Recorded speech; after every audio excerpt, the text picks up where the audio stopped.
Assalamualaikum warahmatullahi wabarakatuh. Seperti biasa, sebelum kita mulai segala sesuatu aktivitas,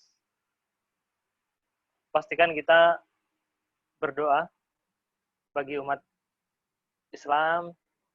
Yang paling mudah adalah mengucap basmalah.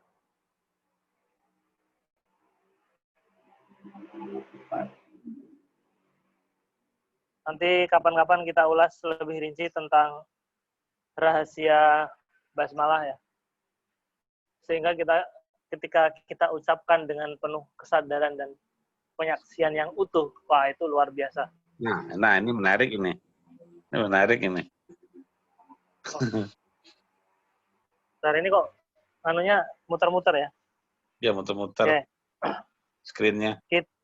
Kita mulai dulu dari pencatatan event. Mencatat event. Apa sih perlunya?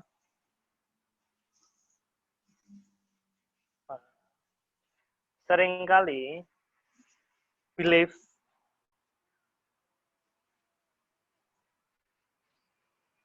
keyakinan memori masa lalu itu akan sulit ketika kita menyengaja untuk menghadirkannya. Misalnya event-event kita yang terlalu kuat di freeze, di wilayah ego lah ya, experiencer sama observer itu ketika kita menyengaja untuk menghadirkannya itu sulit gitu. Nah, catatan ini adalah sebagai alat yang membantu kita untuk menyelesaikannya kemudian. Kemudian itu ya setelah dicatat. Jadi di situ nilai pentingnya. Memang keterampilan mencatat ini pun perlu ada kesadaran yang cukup. Nah, karena saya perhatikan teman-teman saya yang sama-sama belajar sama Bang Aswar, itu tidak semua aware dengan ini, dengan nyatet ini. Karena memang butuh kesadaran yang cukup dan butuh keinginan, kekuatan, motivasi yang cukup lah. Nggak harus tinggi tapi cukup. Itu keterampilan juga.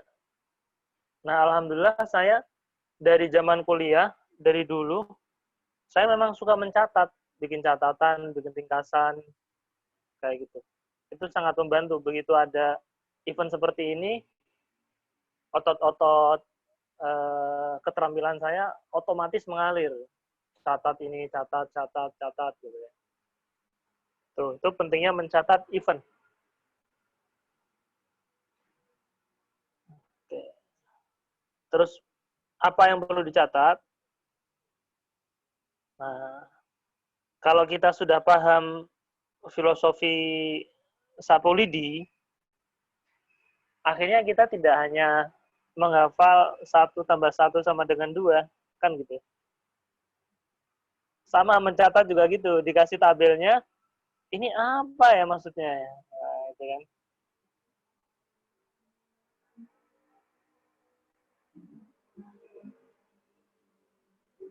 Isinya apa aja ya Pak? Saya lupa ya. Ada yang ingin enggak?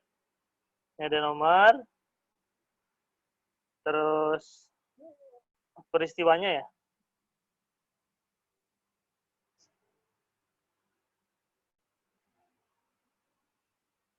Apa yang dilakukan. Misalnya ada seorang ibu, ini kisah nyata nih. Anggaplah namanya Sari.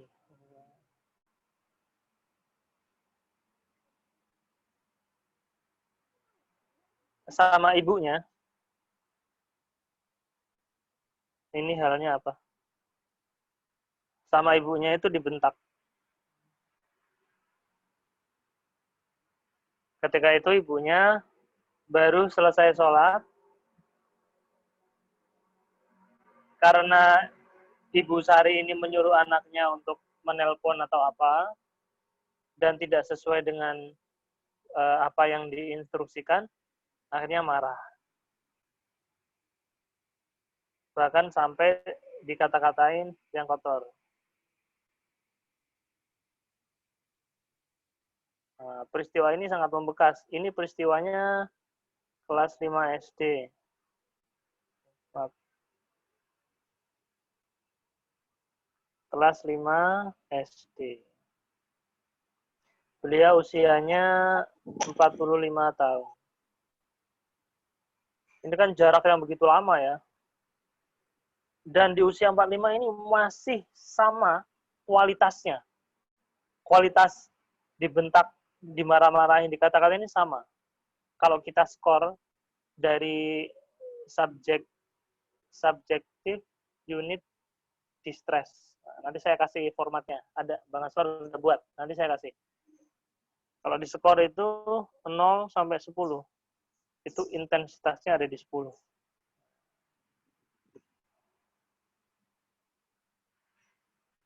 Gini cara mencatatnya. Yang perlu dicatat, ini pelakunya siapa, kemudian halnya apa. Nah, ketika Bang Asfar nulis ini, bikin tabel ini, itu beliau mencontohkan dimensi Shem. Ini kan log 20. Basis Shem. Gitu. Kira-kira gitu, Pak. Ada gambaran kah? Atau ada yang mau ditanyain? Atau ada yang mau dicoba untuk kita ulas? Saya mau nanya ya. Itu kan ada ini umur ya, pelaku, terus yang dilakukan, pelaku yang dilakukan, paling kanan usia ya? Iya, usia. Itu usianya usia terjadi atau gimana ya? Kalau dilihat di sini kan usia terjadinya 5 atau usia sekarang? Usia terjadi. Usia terjadi. Usia terjadi peristiwa itu. Jadi kalau saya lihat ini ada luka batin si Sari di sini ya, karena ibunya ya. Betul, betul. Dan itu membuat si Ibu Sari itu minder gitu. Terus cenderung sarkas. Jadi ceritanya ya, kenapa ini bisa terkuak? Padahal beliau sudah sering ngikutin sesinya Bang Aswar, cuman di poin ini itu tidak terungkap gitu. Terungkapnya ketika saya menganalisa tulisan tangannya. Saya belajar grafologi, handwriting analysis. Dari situ terungkap fakta yang tak terbantahkan. Gitu. Dan alhamdulillahnya ya bisa dilampaui ya, karena beliau belajar juga, melihat penyaksian, ya, posisi di mana gitu kan, progresif kesadarannya dimainkan, kemudian terjadilah transformasi dari dalam dirinya. Beberapa waktu yang lalu saya tanya, seger, gitu, lebih seger. Itu yang terjadi. Begitu kira-kira. Sangat mudah kan ya, insya Allah ya. Nggak ada kesulitan kan? Mungkin gini, Pak. Saya mau nanya. Itu caranya Bu Sari ngilanginnya gimana merubah progresif kesadarannya itu? Iya. Memang penasarannya di situ ya. Sebenarnya serunya di situ sebenarnya. Kan ada lagi kita harus memaafkannya itu kan. Betul. Itu dinamikanya rumit memang. Memang rumit. Ya. Paling enak kalau ada case. Ya. Siapa yang terpikir saat ini?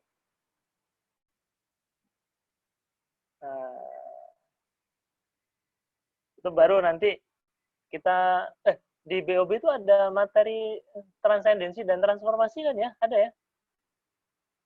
Tapi memang tidak dijelaskan rinci ininya sih memang. Di transcending level of consciousness, itu kan mentoring tuh. Nah, itu per 5 poinnya ada pendampingan dari Bang Aswar. Terus selanjutnya nanti peserta bisa melakukannya mandiri. Meskipun sudah pernah didampingi, tapi kenyataannya ya memang tidak mudah. Memang tidak mudah. Itu kira-kira gitu.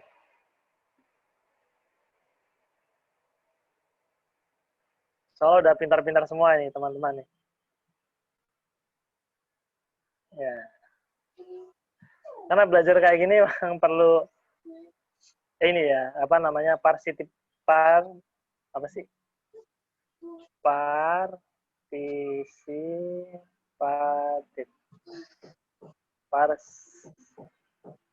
Partisipatif ya. Harus berpartisipasi. Partisipasi ini ada peran kesadaran di sini. Kalau nggak ada partisipasi, peran kesadarannya diambil alih oleh ketidaksadaran. Kira-kira seperti itu. Ada yang mau menambahkan? Ini banyak yang nyimak nih. 10 peserta. Atau mengulas pelajaran yang tadi pagi atau yang kemarin? Ya itu apa? Cara Bu Sari itu memaafkannya itu loh, melepasnya itu. Oke. Itu perlu dibahas. Ya. Oke, mari kita bahas. Ya, biar tahu juga Mas gitu. Oke. Ini memang pentingnya belajar bersama itu iya. Bagaimana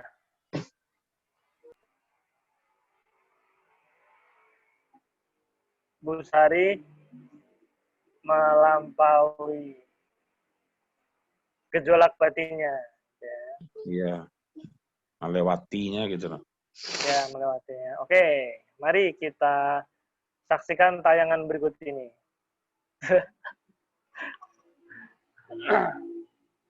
Pertama, kita perlu memahami struktur transendensi dan transformasi. Masih ada yang ingat?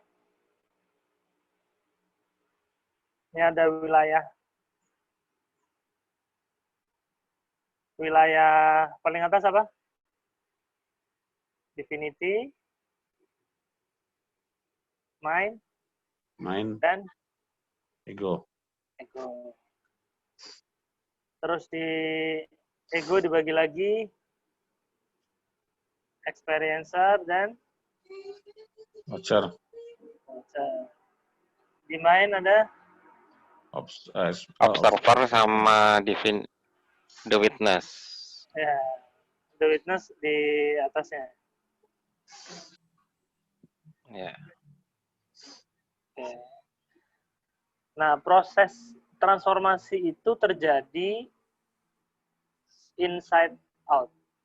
Kalau outside in itu change. Masih ingat ya? Pemaksaan ya, change. Oh, ya, pemaksaan. Betul.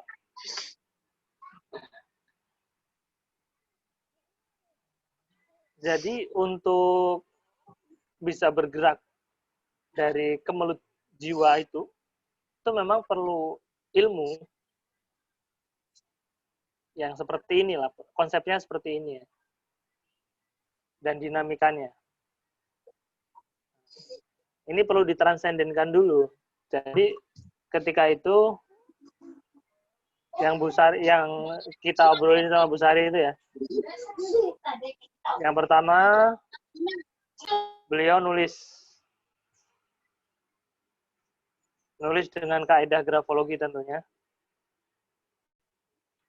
Terus spesimen tulisannya dianalisa. Ini saya yang menganalisa.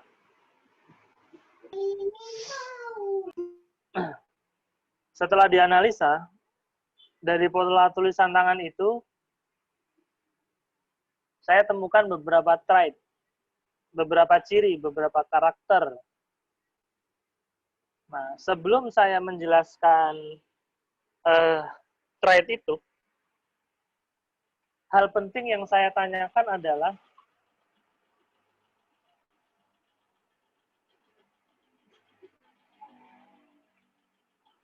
ini faktor kunci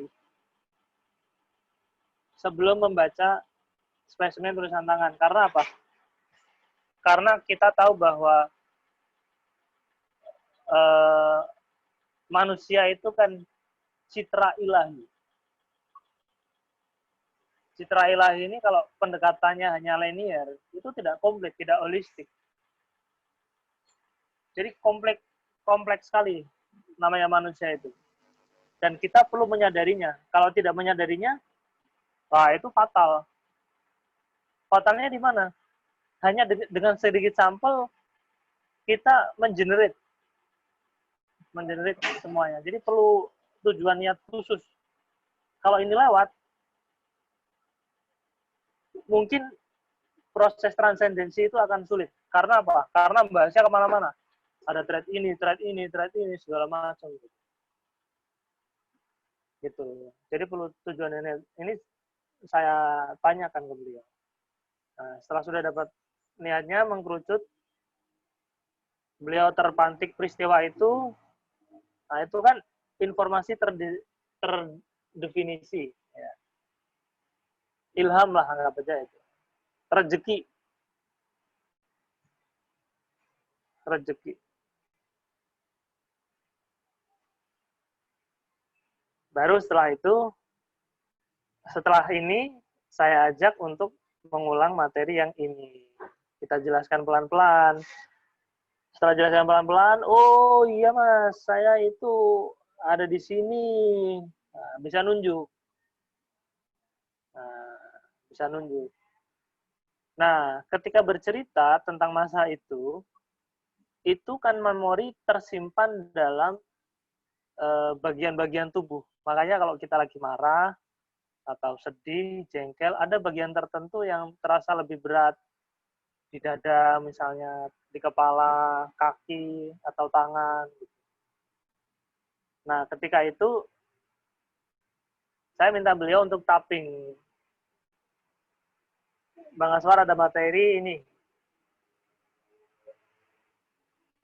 Consciousness Emotional Freedom Technique. Ini kita mainkan. Di bagian yang terasa tadi, diketuk-ketuk, gitu kan.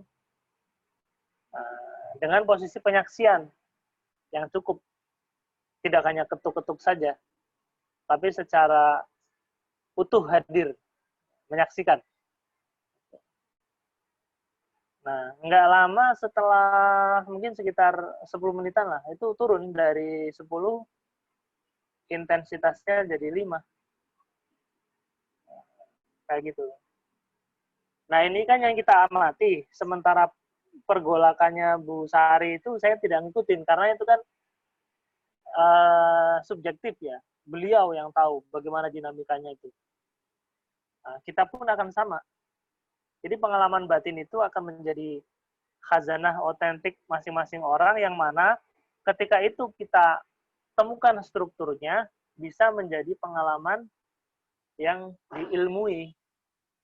Sehingga ketika ada pengalaman serupa, kita bisa mengidentifikasi, sudah terregister gitu. Oh, peristiwa ini karena posisi penyaksian diri kita ada di sini. Gitu. Ini cerita ya. Kalau ada Bu Sarinya enak sebetulnya. Dia bisa storytelling bagaimana ini ya. Begitu Pak Zudi, Pak Ardi. Ya, siap. Jadi pengen ngirim tulisan tangan nih sama Mas Ade. Iya, boleh gini. Iya, ya. Saya juga pernah ikut analisa tanda tangan itu sama Mas Hadi itu yang di Depok. Iya. Dia bilang ada ini masa lalu juga katanya, cuma nggak dijelasin. Pasti. Jadi gini, ini yang membedakan setelah kita belajar consciousness dan sebelumnya. Ya. Yang pertama apa itu? DEO itu apa ya maksudnya?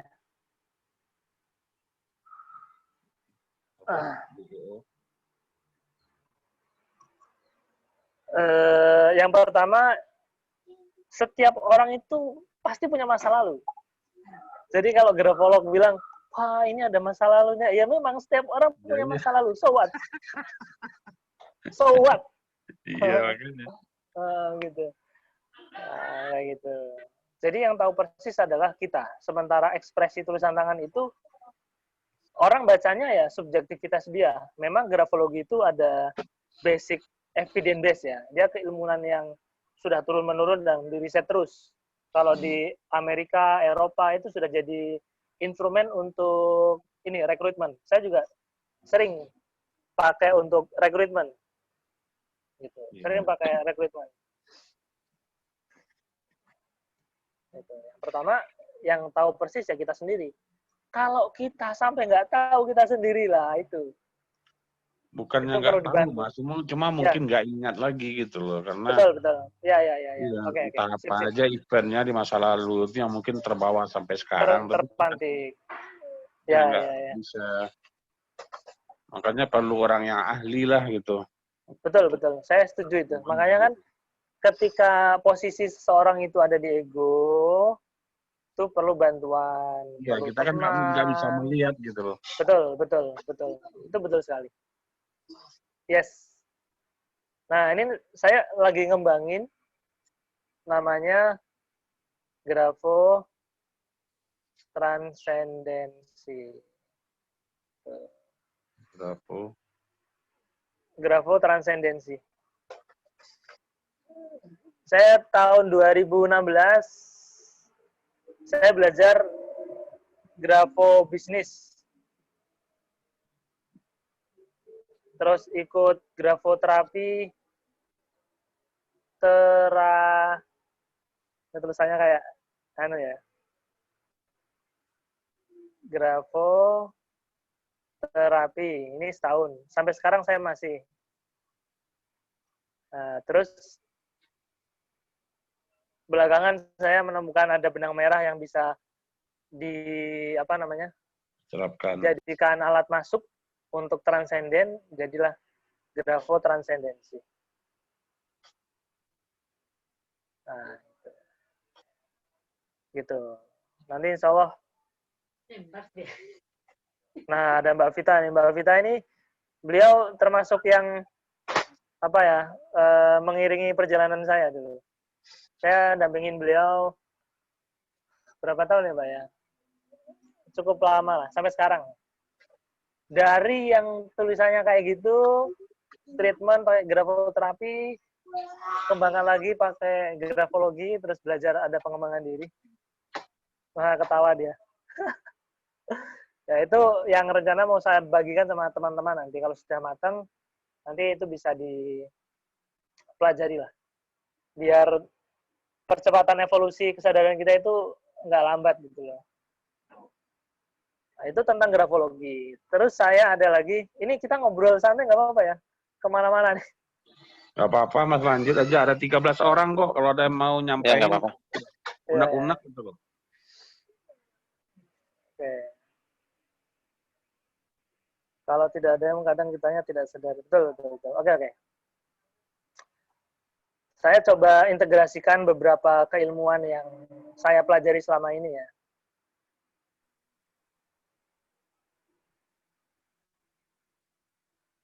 Oke, basically saya mendalami kitab-kitab literasi bahasa Arab lah ya. Ini yang lagi saya baca kitabnya Imam Haddad, Imam Ghazali, Ihya Ulumuddin gitu ya. Di samping itu juga belajar consciousness sama Bang Aswar dan teman-teman PCI, teman-teman semua juga di sini. Terus saya belajar tentang potensi genetik. Yang pernah dengar Stephen? Itu tentang potensi diri ya. Ini potensi genetik. Stephen tuh yang sidik jari ya? Pak Ade ya? Betul. Ya, sidik jari. Sidik jari. Dari Stephen, saya kembangin jadi namanya matra kesadaran. bercabang-cabang. Tapi intinya ya satu, kalau ketemu titik temunya itu enak. Cuman dinamika ini kan kalau kita ceritakan jadi sebuah keilmuan kan, menginspirasi gitu loh. Gitu. Kalau berhenti sama saya saja, sayanya sedih. Saya sedih. Kenapa nggak bisa ditularin sama yang lain? Ini Stephen. Terus saya belajar grafologi, grafobisnis, dan saya melakukan grafoterapi. Jadilah grafo transendensi. Jadi semakin komplit lah perjalanan teman-teman untuk mencapai pure consciousness itu banyak jalan, banyak macam, dan banyak istilahnya itu kaya akan khazanah inspirasi gitu. Jadi tidak lagi kebentur-bentur lah, harus merenung lama, bolak-balik, tanya Bang Aswar, tanya temannya yang lain nggak paham-paham. Nah, mudah-mudahan ini membantu. Terus yang belakangan ini saya dalami juga, saya belajar yang namanya talent mapping. Ada yang pernah dengar nggak talent mapping? Ini tentang peta bakat. Baru dengar. Nah, ini sangat membantu juga. Nah, talent mapping bedanya, saya mau kontekskan talent mapping dengan Stephen ya.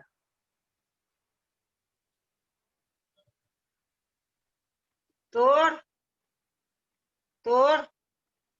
Ya. Kan ya? Ya. Tentang impisan ya, iya. Iya. Oh. Persamaannya keduanya berangkat dari nature. Nature. Maksudnya gimana? Manusia yang hadir di muka bumi ini sudah dibekali perangkat chip yang masing-masing orang punya jalannya sendiri-sendiri. Saya dengan Pak Zudi punya jalannya sendiri-sendiri. Gitu. Jadi sangat spesifik. Seberapa spesifik? Sespesifik sidik jari yang mana dari zaman Nabi Adam sampai umat akhir nanti itu tidak ada yang sama sedikit pun.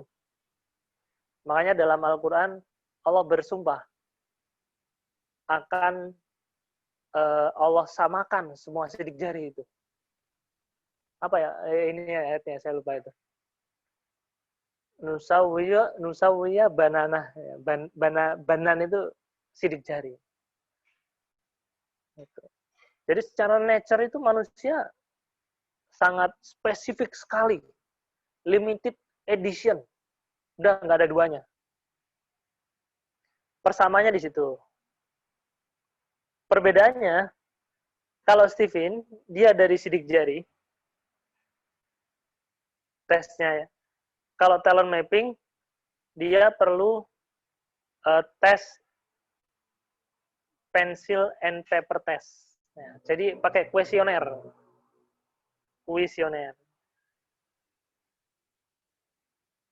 Perbedaannya di sini. Nah, kalau kita paham rumus ini, fenotip, kondisi saat ini, sama dengan genetik, bawaan dari atau gift dari Allah Subhanahu wa taala 20%, dipengaruhi oleh lingkungan yang 80%. Stephen memotret genetikanya, sementara talent mapping sama-sama memotret genetikanya, tapi dari sini. Karena apa? Karena kan dia kuesioner. Nah, dari sini. Tapi sama-sama keduanya itu kepada rujukannya nature, bahwa manusia itu sudah dibekali perangkat chip khusus. Ada bakat yang mana bakat ini sangat spesifik, tidak sama antara satu orang dengan orang yang lain. Makanya jalan pencerahan masing-masing orang berbeda. Ada yang dengan dia bekerja di pabrik, ada yang jadi bos, ada yang memang dia mengkaji kitab-kitab, ada yang memang dia mengajar, ada yang macam-macam gitu ya. Kul, katakanlah wahai Muhammad, kullun, tiap-tiap orang, tiap-tiap jiwa itu ya'malu ala syakilatihi. Ini ayatnya. Katakan wahai Muhammad bahwa masing-masing dari kalian itu bergerak, beraktivitas selaras dengan penciptaan awalnya, atau apa ya istilahnya itu, ya menurut bakatnya masing-masing lah kayak gitu. Nah, ada titik kritis yang perlu kita perhatikan di sini. Titik kritisnya saya temukan di sini. Dalam talent mapping, itu tergantung kepada kondisi seseorang sebelum dia mengisi kuesioner. Sebelum mengisi. Karena ini akan mempengaruhi hasil. Kalau ngisinya sembarangan, hasilnya sembarangan.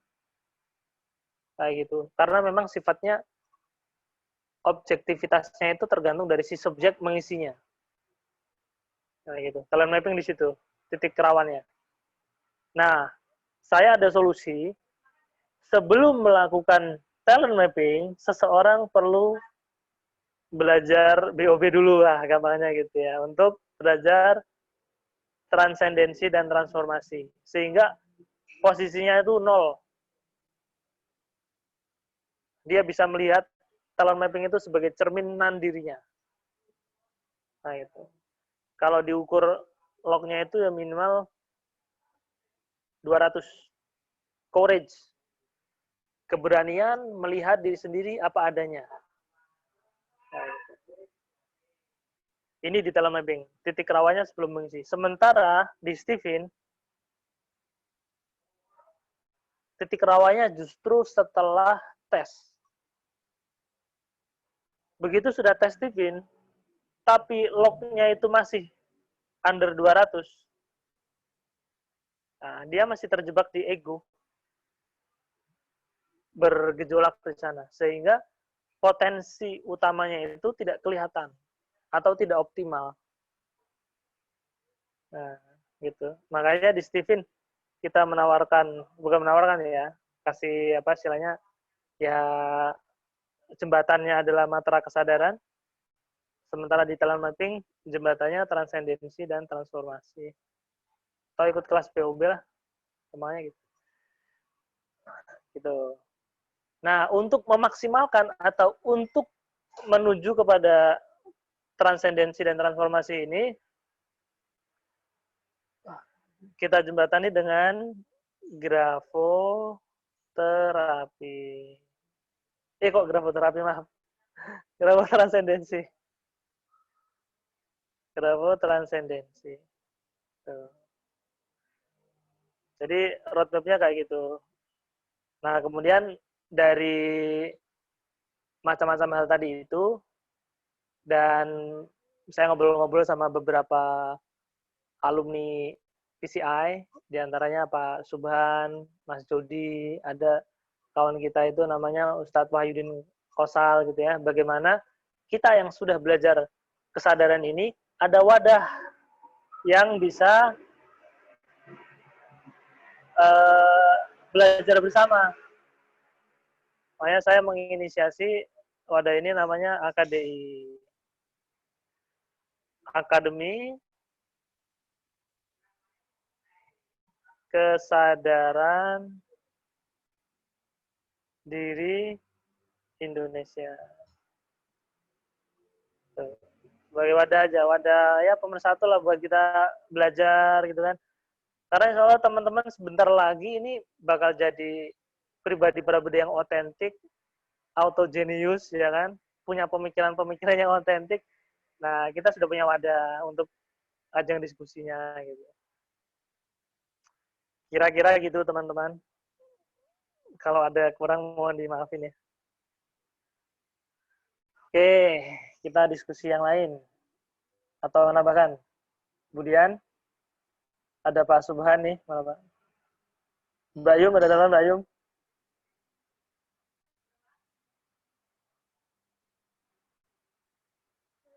Saya baca komenan ya.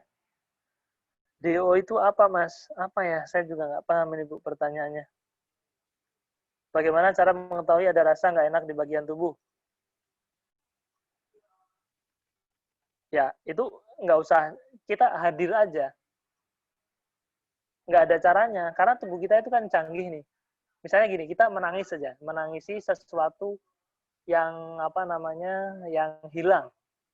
Sesuatu yang berharga yang hilang, kan sedih banget. Sampai-sampai dada kita itu sesak misalnya. Nah, itu berarti di dada yang nggak enak. Gitu. Kalau misalnya lagi khawatir, misalnya ya, kalau saya amati, saya kalau ke kantor polisi atau ngantri di bank, ngantri di teller itu ya, ngantri di teller itu nggak tahu perasaannya kok deg kayak nervous gitu loh. Nah itu sambil saya tapping di bagian dadanya, saya tapping. Nah kira-kira gitu. Terus ada Mas Surya nih, boleh tuh Mas, kalau tidak ada yang membantu kadang ya betul sekali. Makanya kita saling berpartisipasi ya, seperti inilah kira-kira. Setelah intensitas turun, apakah hati akan lebih baik? Setelah itu, apakah berarti telah melalui ego? Bagaimana sampai berubah track belief-nya? Saya nggak tahu persisnya, Bu. Ini perlu kita konfirmasi sama yang bersangkutan memang. Karena ketika itu medianya pakai Zoom kayak gini, ngobrol kayak gini. Gitu. Nah, di kemudian hari, 2 atau 3 hari saya tanya, gimana Bu? Wah, sekarang lebih enak Mas. 3 hari setelah ini. Begitu. Selamat datang Bu Susan. Gitu teman-teman.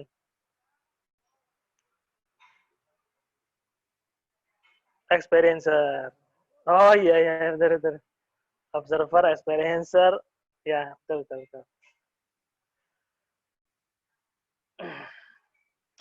Ada yang mau menambahkan bagaimana pengalaman belajar teman-teman?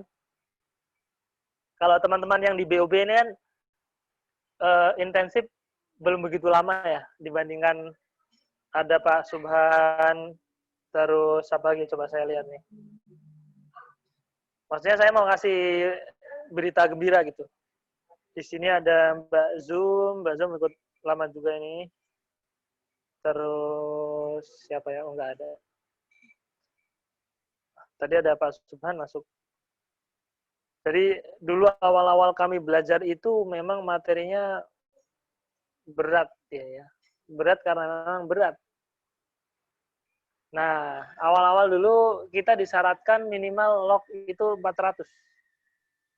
Nalarnya udah itu.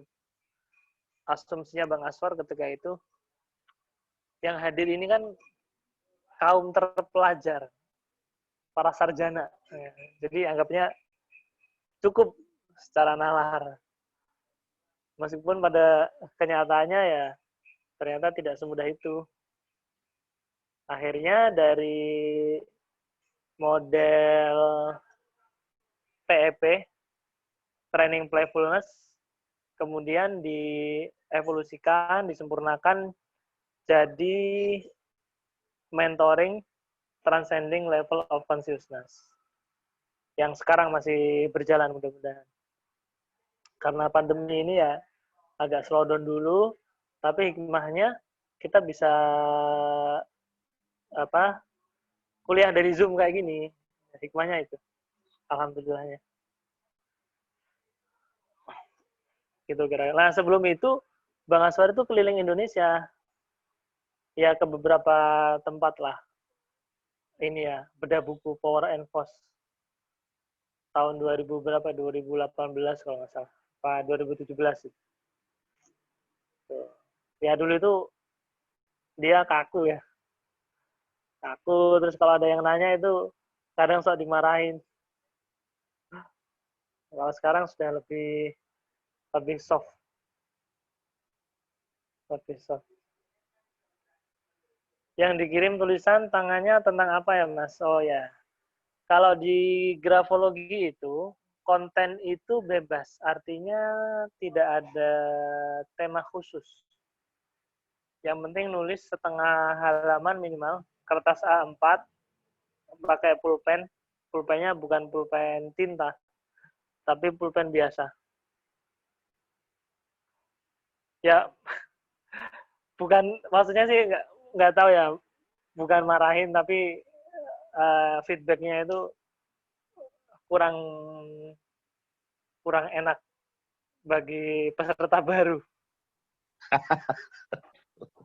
Berarti experiencer dong ya dulu. Iya, gitu. Ya, gitulah kira-kira. Minta Bu Susan cerita lah, Bu Susan cerita pengalaman.